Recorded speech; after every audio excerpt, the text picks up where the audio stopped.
ঈদের সরকারি ছুটি শেষ অভিযানের পরেও এই তীব্র গরমের মধ্যে ঈদের পঞ্চম দিনত চট্টগ্রাম চিড়িয়াখানা সহ নগরীর পর্যটন কেন্দ্রগুলোত দল নাই মিল দর্শনার্থী।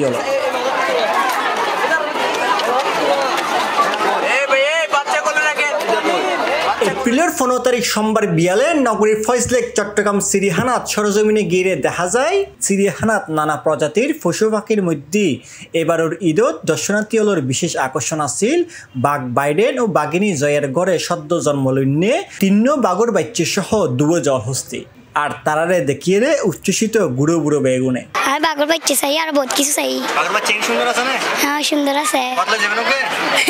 ঘরে লই গেল আর হামরাইবো। তো ভালো লাগছে। ও বাচ্চা ছোট দেখেনি তো কখনো, এই প্রথমবার আসলো চিড়িয়াখানায়। আর এই বাঘের ছোট বাচ্চা এটা দেখার জন্য আসছে। ভালো লাগে অবশ্যই, বাচ্চা কল বাঘ দেখার বালুক দেখার খুশিতে আছে। গরমের ভিতর আসলে বউ বাচ্চা লইরে ফুয়াসান দিলে এরা গরমের মতো না লাগে, একটা আনন্দ লাগে।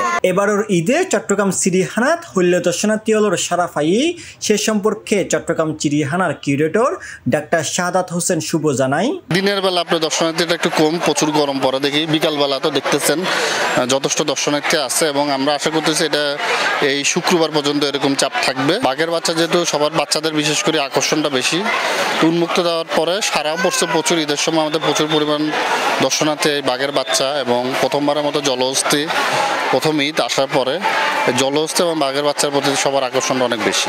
এছাড়াও এই তীব্র গরমের মধ্যে চিড়িয়াখানার পানীয়র অবস্থা সম্পর্কে তিনি জানাই, গরমের পানির জন্য আমরা পর্যাপ্ত পরিমাণ পানি রাখছি এবং তাদের জন্য যে ভিটামিন, তারপরে ভিটামিন সি, তারপরে আপনার স্যালাইন, এই জিনিসগুলো রাখা হয়েছে যাতে তাদের এই গরমের সময় যাতে কোনো ধরনের তাদের প্রবলেম না হয়।